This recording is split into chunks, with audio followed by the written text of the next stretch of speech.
breaking of so great a thing should make a greater crack.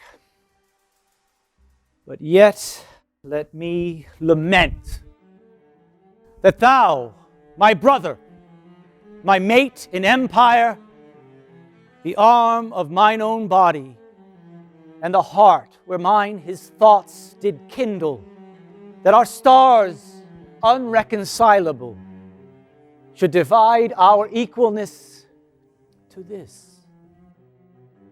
For look you, this brave o'erhanging firmament, this majestical roof fretted with golden fire, why, it appeareth nothing to me but a foul and pestilent congregation of vapors. What a piece of work is a man! How noble in reason, how infinite in faculties, in form and moving, how express and admirable, but in action, how like an angel, in apprehension, how like a god.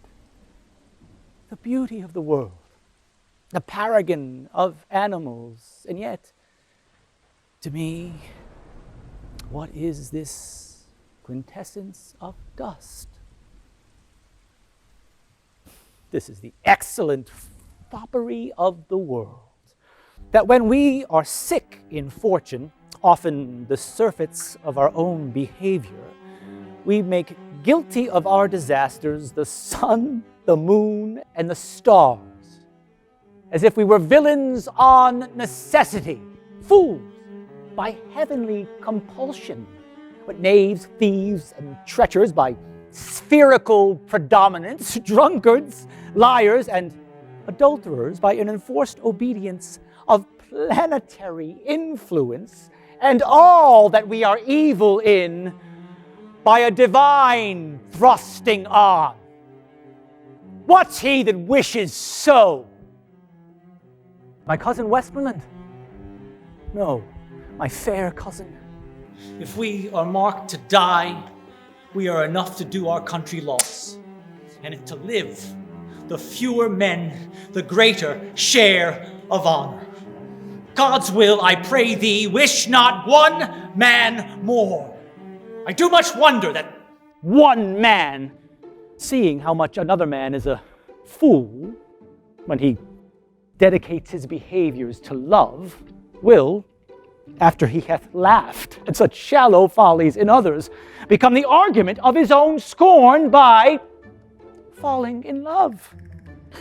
Well, here's my comfort.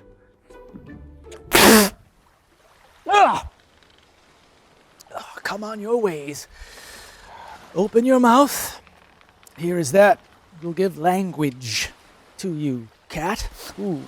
Open your mouth. This will shake your shaking, I can tell you. Not soundly. This was the noblest Roman of them all.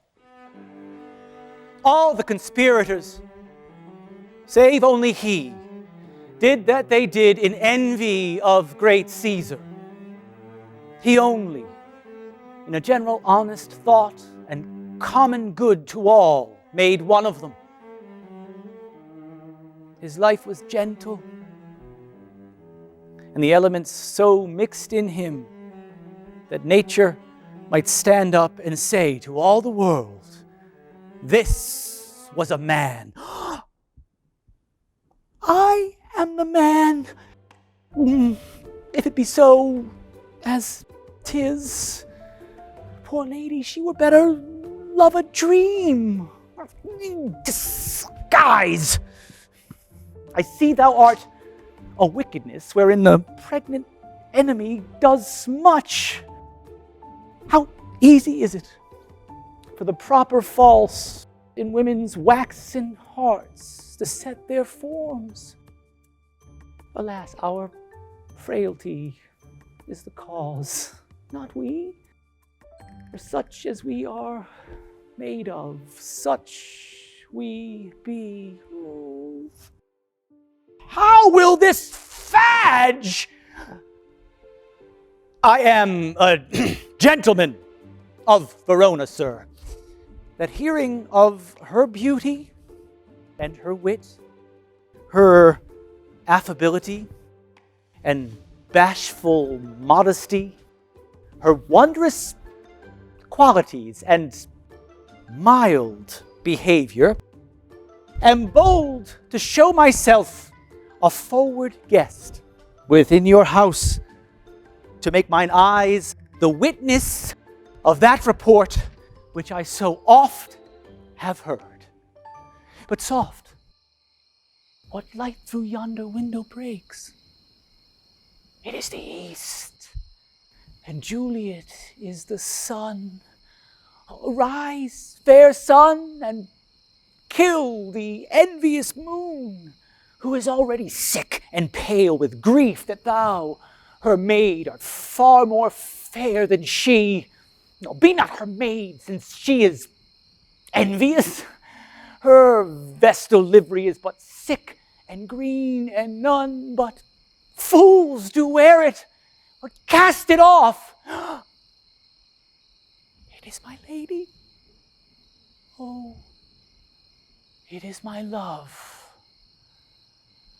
I will not be sworn, but love may transform me to an oyster. But I'll give my oath on it.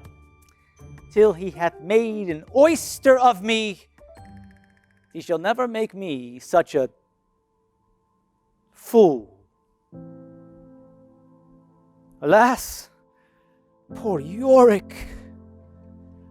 I knew him, Horatio. A fellow of infinite jest, of most excellent fancy. He hath borne me on his back 1,000 times, and now how abhorred in my imagination it is. My gorge rises at it. Here hung those lips that I have kissed I know not how oft. Where be your jibes now? Your gambols, your songs? Life is but a walking shadow. A poor player struts and frets his hour upon the stage, and then is heard no more. It is a tale told by an idiot, full of sound, fury, signifying nothing. Let be. Let be.